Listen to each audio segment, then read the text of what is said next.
They're calling Sri Lanka Bali 2.0 and the locals don't love it. But here's the thing, it's not an insult. We get so many questions on YouTube and Instagram about Sri Lanka, about people wondering what it's like, and because they've only been to Bali before, they actually ask us, what is it like compared to Bali? We're going to compare the food, the culture, the people, of course, the beaches, because we love beaches, what you can do, all the adventure, everything you know to decide whether or not you should go to Sri Lanka or Bali for your holiday.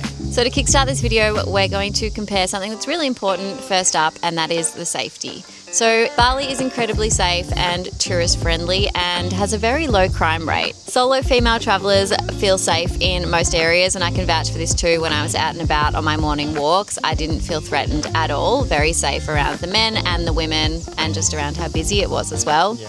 The main risks you'll find are scooter accidents, petty theft, maybe phone snatching in Denpasar, and maybe police bribes for minor things like not having your helmet or maybe not carrying around your driver's license. In comparison to this, Sri Lanka is generally pretty safe, but the first thing that I will say is that walking around solo as a female in places that don't have much tourism yet, I did feel a little, not unsafe, but people just do watch you a lot more, especially in these small towns. I felt it in a place like Unawatuna. I went for a walk and there were a lot of male eyes on me. Not to say that they would do anything, but just the gazing and the staring sometimes can make you feel a little uneasy. There are occasional protests in Colombo, but they really impact tourists, and the locals are incredibly protective and helpful. If you're lost, someone will always walk up to you and help you where you need to go. So if I was going to choose one to be more safe and I guess comfortable compared to the other, at this point it is Bali, but I do feel that will change. Next, something that's really important to people, the cost of living, because, you know, when you go to these Asian countries for a holiday, you're kind of seeking a cheaper holiday most of the time so that you can experience everything and have the most fun for the best bang for your buck. So I'm going to list a couple of things that we can compare with Sri Lanka and Bali so you can get a bit of an idea of the difference. Firstly, getting around. Scooter rental in Bali is about $3 to $5 per day, and then in Sri Lanka it is pretty similar. You might get it a little cheaper, $3 to $4 per day. Number 2 is your local meals. If you want to get a cheap warung, delicious buffet warung in Bali, it's going to cost you anywhere between $1.50 to $3. It can go a bit higher, but really that's about as much as you'll pay. And it's the same in Sri Lanka. In Sri Lanka you'll have rice and curries. So when you get the rice and curry, they bring out all these different curries and rice, and you can get as many as you want really. They have buffet style too, which is a real similarity, but I love it. But you can pay about the same price. You might get a little bit cheaper of the rice and curries when you go to the non-touristy places. Next is your Western style cafes or Western style restaurants. Both of these are pretty similar. They are going to cost you anywhere between $5 to $10 per meal. So pretty affordable, but you know, a touch pricier than the local stuff. So next we'll compare accommodation, because this is pretty important. Let's say you're staying in Canggu in Bali, which is, you know, a pretty busy spot. You can pay about $900 per week for a 1-bedroom apartment. Whereas if you were staying in, let's say, Unawatuna in Sri Lanka, then you pay about $400 for a 1-bedroom apartment. You can even get less. So definitely goes a lot further.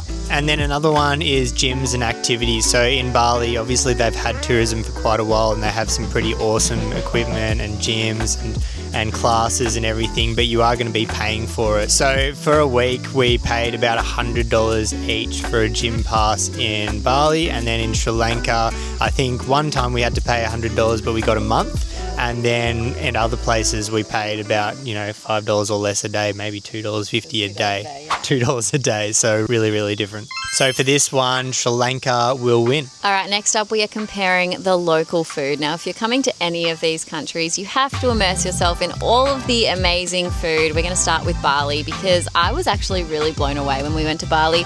I'd never heard of a warung. I'd never heard of a local warung, which is basically a local shop, and they have all of these amazing meals, like different types of local foods, like curries, all of these things, rice dishes, chicken dishes, all of these things. And basically most of them are in like a buffet, and it's called a Nasi Campur buffet, and they are so yum. I could have literally eaten them the entire time, and I would have been a very happy gal. We'll put up some photos here as well. The flavors are amazing, and the variety is just so yum. Yeah. In comparison to that, Sri Lanka has some amazing food as well. They have a sort of similar vibe, and they have rice and curry. So basically, if you order a rice and curry, you'll get all of these different dishes with different types of vegetables and your rice and your curry, which is amazing. Yeah. Amazing flavors. And they also have things like hoppers, which is, I mean, what is a hopper? You know this a bit better than I do. Yeah, it's rice flour It's pancake. rice flour pancake, and I love pancakes. So it's like a rice flour pancake, and sometimes they put an egg in the middle, and that is just like my favorite thing ever for breakfast. It's so good, especially if you have that with curry.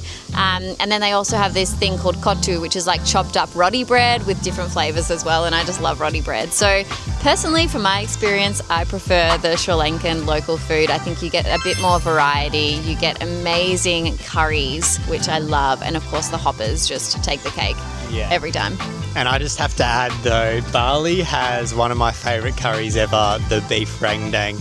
And so, you know, it is hard to choose for myself. I think just Sri Lanka has a lot more flavour packed in because of all the spices, but yeah, Bali has some incredible food, and Indonesia as a whole has incredible food. I hope you guys are really enjoying this video. If you like it, please like this because it shows your support, and make sure you subscribe because we send these videos out all the time and try to help you as much as possible with your travel. Also, you can select the alert button to get notified when a new video comes out so you'll never miss one. Now, a lot of people don't want to be eating the local food every single day, which is absolutely fine. Everyone has their own tastes, but there are Western restaurants in both of these countries.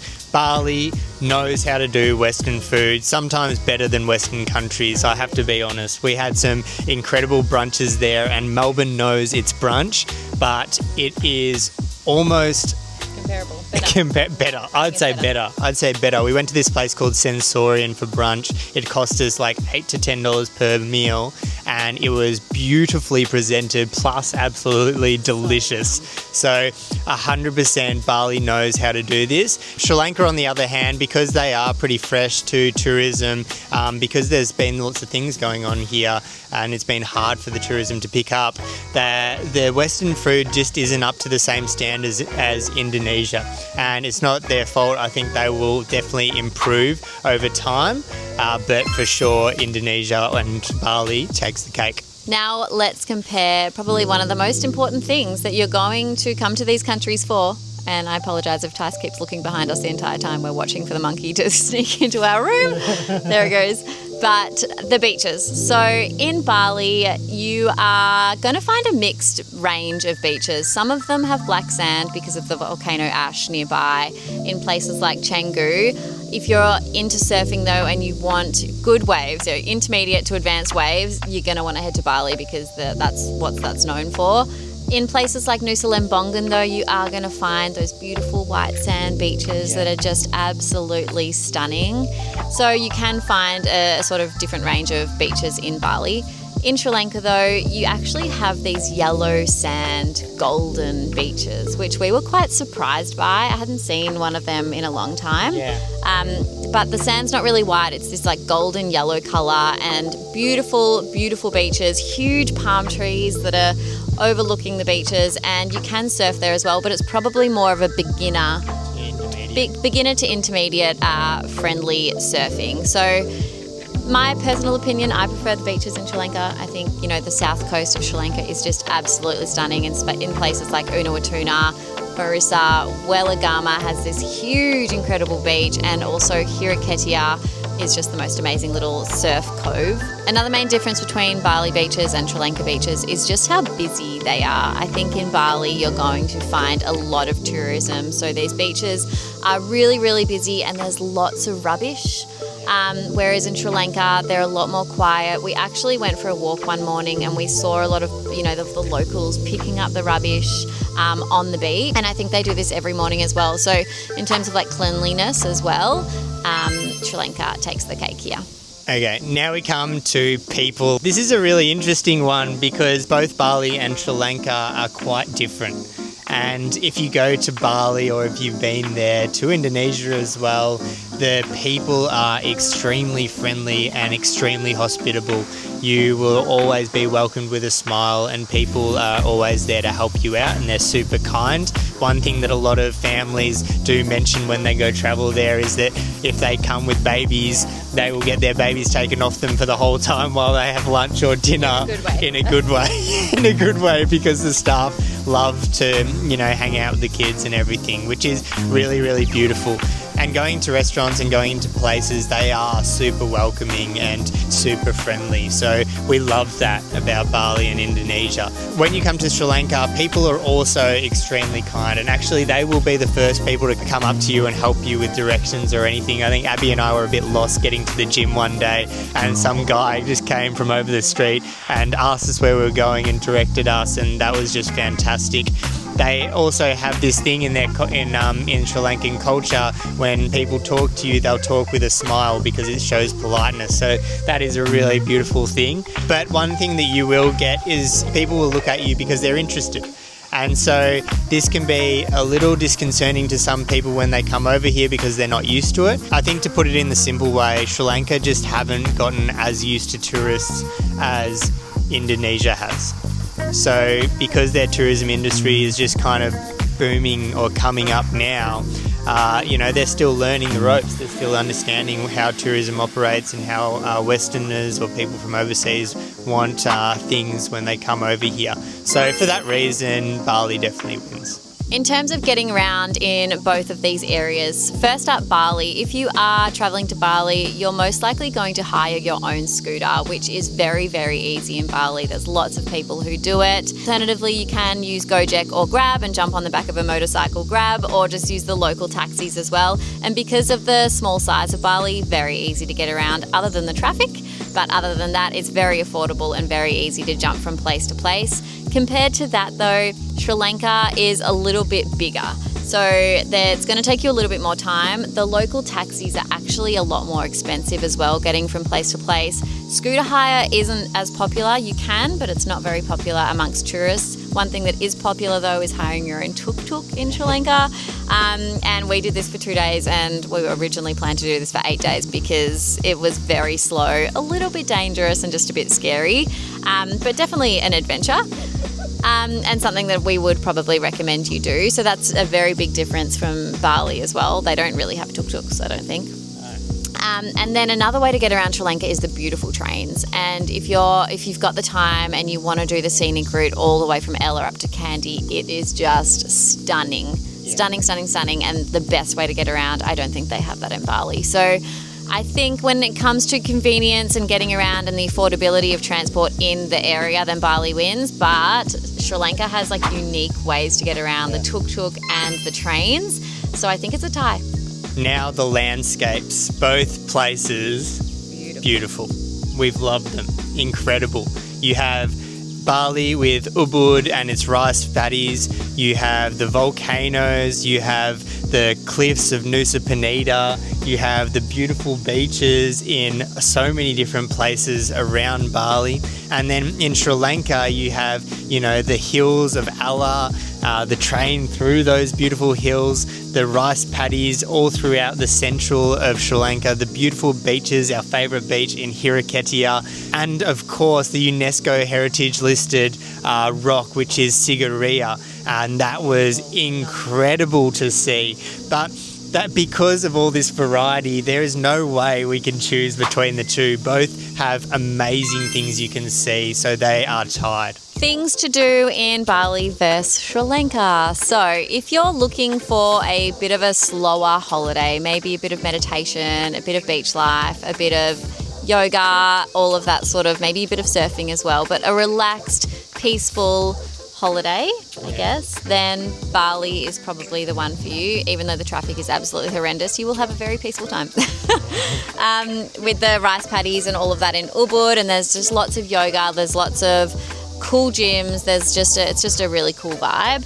And with that comes all of the creature comforts that you know from home, I guess. So if you're looking for that sort of holiday, then Bali is the vibe. If you're looking for a bit of a more adventurous, maybe rough and ready holiday, you've got safaris in Sri Lanka, you've got the train, you've got your own tuk-tuk that you can drive from all the way Ella up to Kandy, you've got beautiful beaches, you've got surf, and it's just a bit more, what's the word? I guess raw than Bali. It's less westernized, it's a bit more authentic. And yeah, so if you're looking for that sort of holiday and a bit more adventure, a bit more on your feet and getting your steps in and all of that sort of stuff, then Sri Lanka is definitely the way to go. So the verdict is in, and it is a tie 6-6 because both have amazing things to offer. I think to wrap it up and put it a little simply, if you want really nice beaches, a bit of surf, you want less people, a bit more raw, authentic sort of travel destination, something that I guess is a little more undiscovered, then you would go to Sri Lanka. And if you want a holiday that's a little easier, a little bit more relaxed, that has the cool beach clubs, you don't have to really stress about anything because they've done tourism for so long. And then you also get all those cool things like your surf, your nice beaches, your beautiful sights. But a little less raw, then I would definitely go to Bali. Let us know what you think in the comments. If you have been to both, which one did you prefer? If you've got any questions about either one because you haven't been either, let us know below and we would be so happy to help you. And just any other thoughts and comments and questions, drop them below. Come follow us on Instagram as well, guys, because we are way more active day to day there. Come and connect, come and ask questions, and make sure you subscribe to our channel because we have so much more travel this year and so many good videos coming your way.